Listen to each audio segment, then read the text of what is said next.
Everyone, welcome to my YouTube channel Psychology Class for All। जब हम minimal जब हम मिनिमल ब्रेन डिसफंक्शन की बात करते हैं तो सबसे इम्पोर्टेंट स्टेप होता है न्यूरोसाइकोलॉजिकल असेसमेंट। क्योंकि एमबीडी में ब्रेन का डैमेज मिनिमल होता है लेकिन उसके इफेक्ट्स चाइल्ड के थिंकिंग लर्निंग और बिहेवियर पर काफ़ी नोटिशेबल होते हैं। सबसे पहले हम असेसमेंट के बेसिक प्रिंसिपल्स को समझते हैं। पर्पस और गोल्स ऑफ असेसमेंट। तो असेसमेंट का मेन गोल होता है ये समझना कि चाइल्ड की स्ट्रेंथ क्या है और वीकनेसेस कहाँ हैं। सिर्फ डायग्नोसिस देना ही काफ़ी नहीं, बल्कि ये भी देखना होता है कि प्रॉब्लम डेली लाइफ और एकेडमिक्स को कैसे अफेक्ट कर रही है।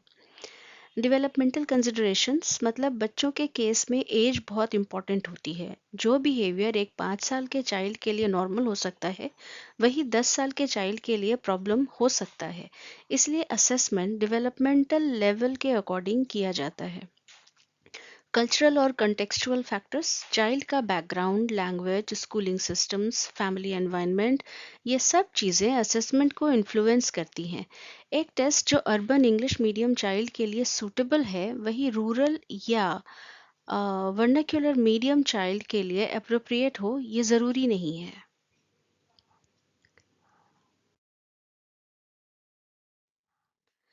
एमबीडी के एक सिंगल फंक्शन को एमबीडी कोई एक सिंगल फंक्शन को अफेक्ट नहीं करता, बल्कि मल्टीपल डोमेन्स इन्वॉल्व होते हैं।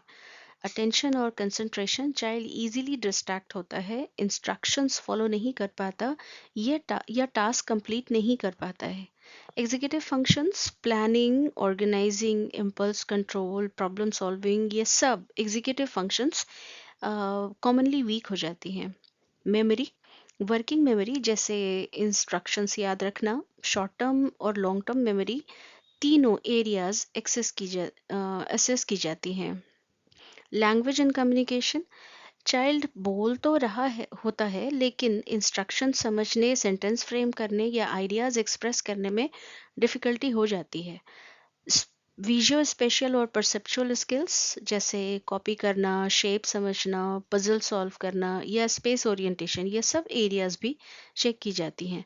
प्रोसेसिंग स्पीड और मोटर कोऑर्डिनेशन, कुछ बच्चे स्लो काम करते हैं या उनका हैंड आई कोऑर्डिनेशन वीक होता है, जो राइटिंग और क्लासरूम टास्क को अफेक्ट करता है।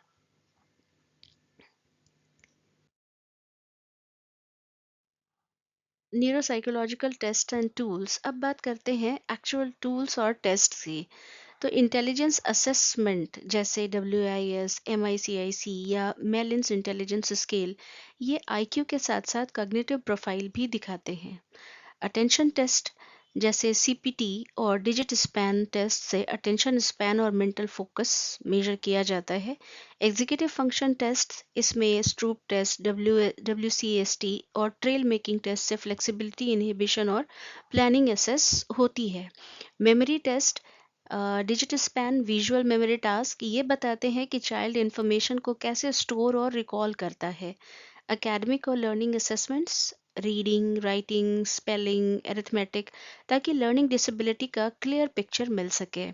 बिहेवियरल रेटिंग स्केल्स, पेरेंट्स और टीचर्स के क्वेश्चनायर्स बहुत इंपॉर्टेंट होते हैं, क्योंकि चाइल्ड का बिहेवियर रियल लाइफ सेटिंग्स में कैसा है, ये वही बताते हैं।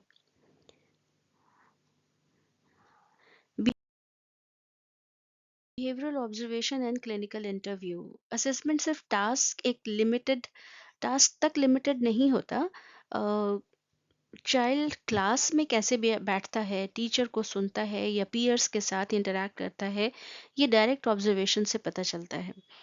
पेरेंट्स घर के बिहेवियर बताते हैं, चाइल्ड टीचर्स स्कूल का, दोनों पर्सपेक्टिव मिलकर कंप्लीट पिक्चर देते हैं। डेली रूटीन जैसे homework, self care, time management, ये सब एरियाज देखी जाती हैं ताकि रियल लाइफ फंक्शनिंग समझ में आए। इस तरह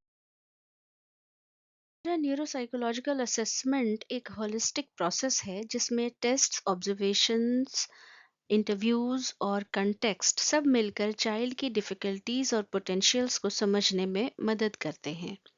इसी बेस पर इफेक्टिव इंटरवेंशन और रिहैबिलिटेशन प्लान बनाया जाता है।